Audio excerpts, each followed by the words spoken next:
Salve, meus queridos irmãos, que a paz e o amor de Jesus Cristo esteja com todos nós. Bem, o evangelho de hoje é os inimigos desencarnados. O espírita tem ainda outro motivo para ser indulgente com seus inimigos. Sabe, primeiramente, que a maldade não é um estado permanente dos homens, que ela decorre de uma imperfeição momentânea e que, assim como a criança se corrige de seus defeitos, o homem mau reconhecerá um dia os seus erros e se tornará bom. Sabe também que a morte o livra apenas da presença material de seu inimigo, mas que este pode persegui-lo com seu ódio, mesmo depois de ter deixado a terra, que desse modo a vingança falha em seu objetivo, que, ao contrário, tem por efeito produzir maior irritação, que pode continuar de uma existência a outra.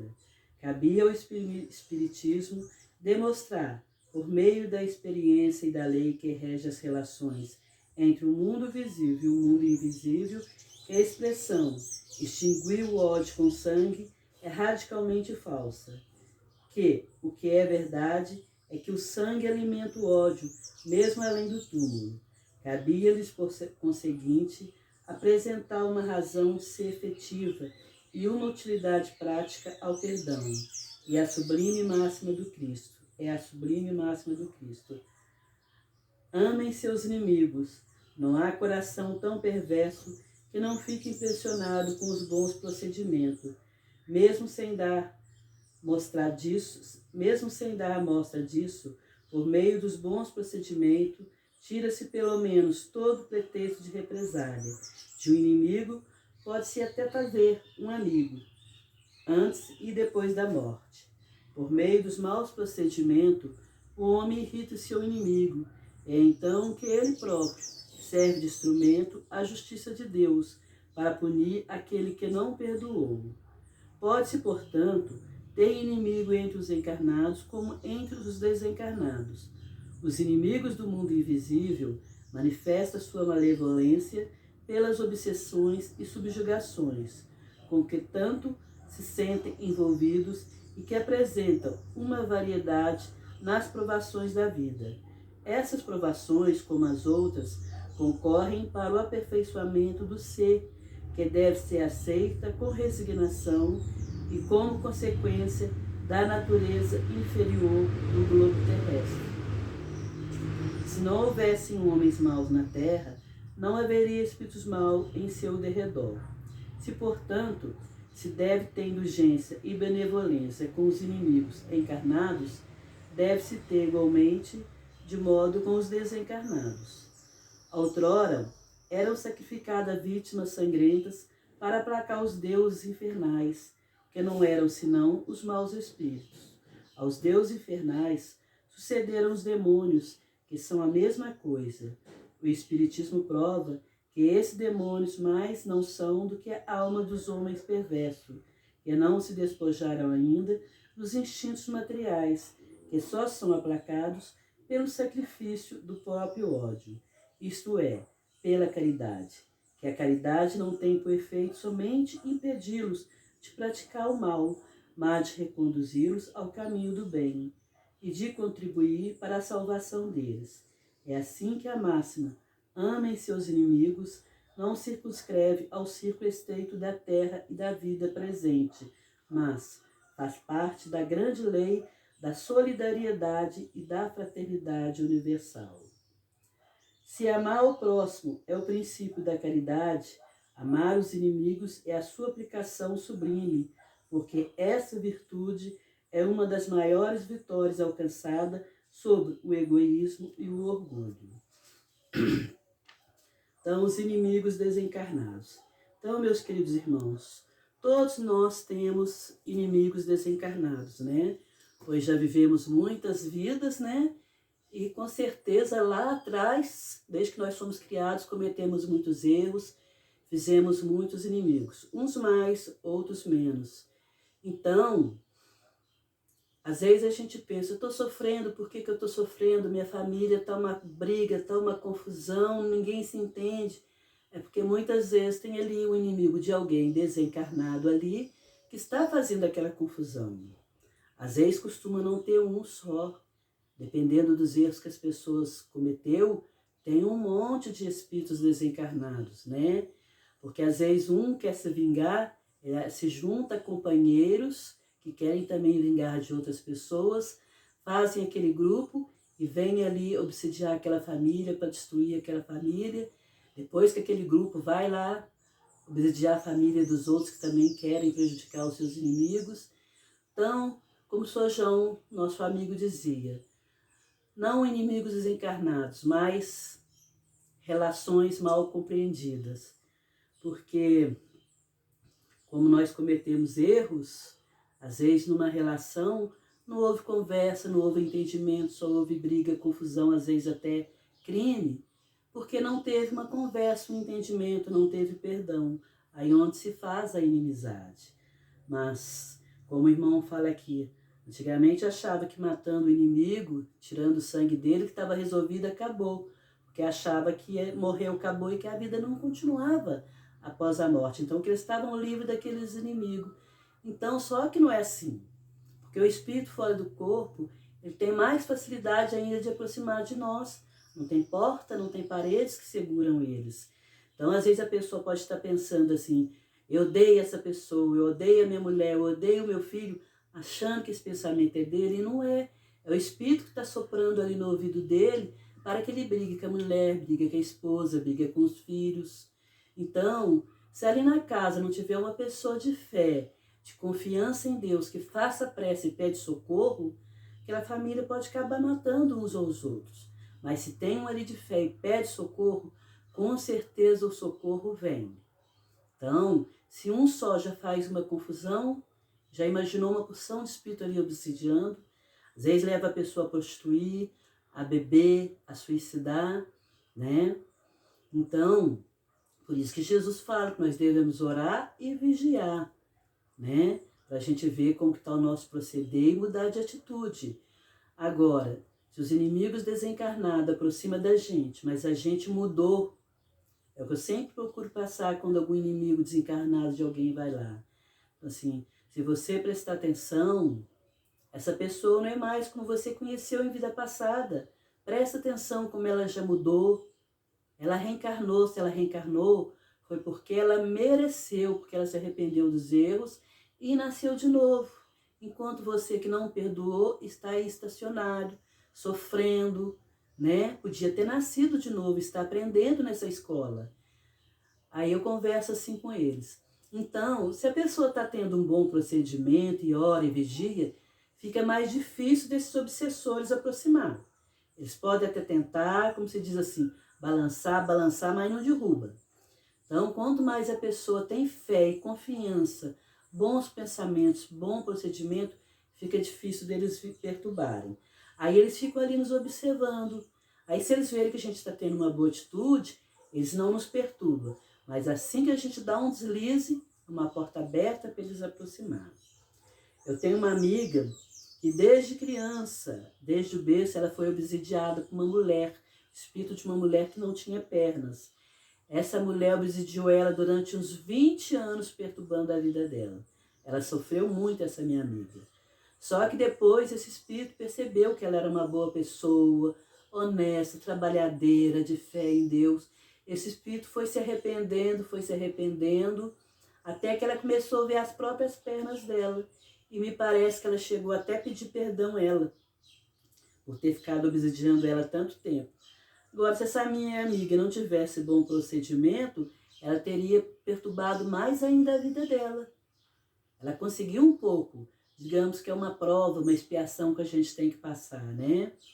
Então, nosso procedimento no bem evita muita coisa ruim para nós, né? Todos nós temos nossos trabalhos para passar aqui na Terra. Então, às vezes a gente tem que passar por uma certa situação. Não precisa ser tão difícil. Mas se tiver um espírito obsessor incentivando, fica pior, né? Então, por isso, devemos ter bons pensamentos, bons sentimentos, boas atitudes. Porque assim nós vamos atrair os espíritos de luz para junto de nós, que vão nos ajudar, nos dar força. Agora, se a gente fizer o contrário, os nossos inimigos desencarnados, às vezes espíritos brincalhões que gostam de fazer as pessoas sofrer, aproximam-se de nós, né? Então, eu vou contar para vocês uma experiência que eu tive. Acho que tem uns 20 anos, mais ou menos, uns 18 anos, 20 anos mais ou menos. Eu precisei fazer uma cirurgia. E umas semanas antes, eu sonhei que o espírito aproximava de mim, me pedia perdão porque tinha me feito sofrer muito. Eu falei, eu te perdoo. Ele falou assim, eu quero ficar junto de você e ajudar a sua família. Eu falei, não quero que você fique junto de mim, não. Agora, se você quiser ficar aqui junto, quando eu estiver fazendo evangelho para você ouvir, tudo bem. Mas aí, aquela semana, eu fiquei sentindo muita dor na barriga. E eu já tinha feito várias cirurgias antes, e os médicos até surpreendiam, que eu sempre ficava calma, tranquila. Mas eu passei a semana inteira nervosa, sentindo agitada. No dia da operação que eu fui lá me internar, eu estava no estado de nervo, que eu só faltava abrir a boca e chorar. A hora que a moça foi me aplicar anestesia, eu falei assim, eu estou com dor na barriga, mas eu não estou para ficar menstruada. Ela falou assim, porque você está nervosa. Na hora da operação, da cirurgia, né? Eu não dormi, eu escutava tudo que os médicos falavam. Ainda perguntei à enfermeira, você não vai me dar nenhum remédio para dormir, não? Ela falou, a gente já deu, só que você é que não dormiu. Aí, no outro dia, eu tive alta, vim para casa. Quando foi na quarta-feira, isso foi no sábado que eu vim para casa. Quando foi na quarta-feira de manhã, eu deitada na cama, eu sentia que tinha um espírito agachado do lado da minha cama conversando comigo. Ele falava, me perdoa, eu te fiz você sofrer muito, me perdoa. Assim, tá bom, eu te perdoo, mas eu fiz uma cirurgia, agora você me deixa eu descansar que eu preciso repousar. Aí ele ficou ali, me perdoa, me perdoa. Aí eu comecei a ter uma visão, que estava no lugar, assim, precisa ser uma lanchonete, que tinha várias pessoas sentadas, e eu, como moça, entrei lá, com o cabelo preto assim até nos ombros, com uma franja, segurando os livros abraçados assim na frente, né? E que aí entra um rapaz, me pega pelos braços, me puxa lá para fora. E lá do outro lado tinha uma montanha com alguns gelos, e esse gelo, aquelas neves, estava começando a cair, né? Aí que lá fora, ele me deu um tiro na barriga e deu um tiro na cabeça. E aquela neve que estava descendo, aquela avalanche, começou a vir assim, quando já estava quase... E as pessoas que estavam na lanchonete, que saíram do lado de fora, a hora que viu aquela avalanche vindo, correu para a lanchonete. Aí quando a avalanche já estava quase perto de nós, acabou a visão. Aí eu falei com ele, meu irmão, vai em paz. Aí, quando eu mudei de posição, que eu virei para o lado que meu marido dorme, do lado dele tinha uma poltrona. Aí eu vi direitinho aquele espírito sentado ali.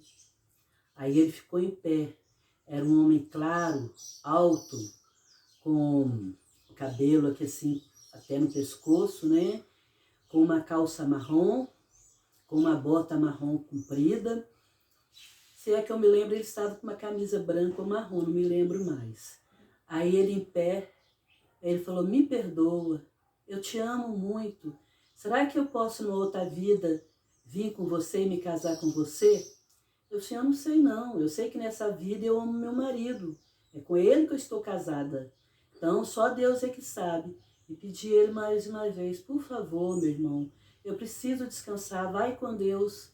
E fiquei aqui na cama. Só que mesmo aqui no quarto, eu sentia que ele estava lá de fora com o pensamento ligado em mim. Aí eu tive até outras visões, né? Eu tive uma visão que uma moça e um rapaz estavam dançando uma música lenta, era uma despedida. Todos os dois estavam chorando. E na cama eu sentia as lágrimas escorrer no meu rosto, né? Aí eu tive até uma outra visão, no próximo evangelho eu vou falar para vocês. Então eu falei, vovó, eu não quero mais ver mais nada não, vovó. Eu não quero ver mais nada. Aí ela falou assim, não se preocupa não, você estava preparada para ter essas visões. Aí, quando foi a tarde que a Maria José veio, porque era dia de trabalho, né?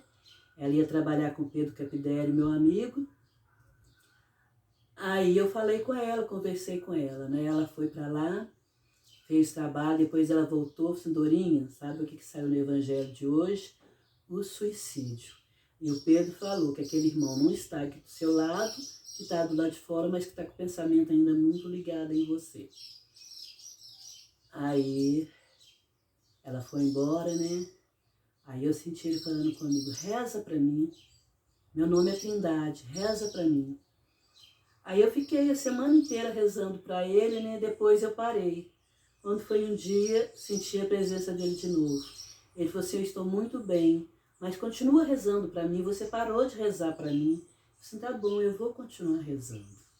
Então, esse irmão de outra vida, ele não estava me obsidiando, mas ele aproximou de mim para pedir perdão. E aquela dor que eu estava sentindo na barriga era o reflexo do pensamento dele que estava junto de mim, do tiro que ele havia dado na minha barriga. E depois que ele foi embora, minha barriga parou de doer. Então, muitas vezes nós podemos sentir no nosso corpo uma dor que é que o espírito que está ao nosso lado que está sentindo.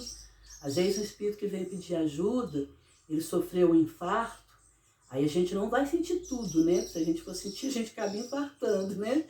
Mas a gente sente aquele incômodo no coração, aquele aperto, ou se é uma dor em outro lugar, a gente sente. Então, isso porque eles vêm só em busca de ajuda. Agora, aqueles espíritos obsessores que querem nos prejudicar, eles podem nos fazer sentir muita dor. Já teve um dia de eu chorar o dia inteiro de dor, que nem deitada na cama a dor aliviava, não tinha remédio que tirava a minha dor e eu chorava de dor. Só que nessa época eu não percebi que podia ser uma coisa espiritual. Achei que era física, porque eu tenho fibromialgia, eu tenho problema no pescoço, né? Na coluna ali no pescoço, tenho hérnia de disco, tenho bico de papagaio. E naquela época eu tinha desvio de coluna. Em duas partes da minha coluna fazia curva. Tenho problema nos quadris, que eu nasci sem a cartilagem, então fico um osso esfregando o outro. Então, eu não pensei de ser espiritual, achei que era físico. Só depois foi que eu vim percebendo que não era bem físico, era espiritual. Então, os inimigos que querem nos prejudicar podem nos fazer sentir muita dor. Desde o começo, quando eu comecei a trabalhar, minha coluna foi começando a piorar, tinha dia que eu ia trabalhar sentindo muita dor. Eu falava, vovó, me ajuda porque eu estou sentindo muita dor. E na época era só eu para atender todas as pessoas, e uma pessoa só para me dar assistência. Então hoje em dia não, eu tenho meus amigos, se eu estiver sentindo muita dor, o outro atende, eu fico só dando assistência.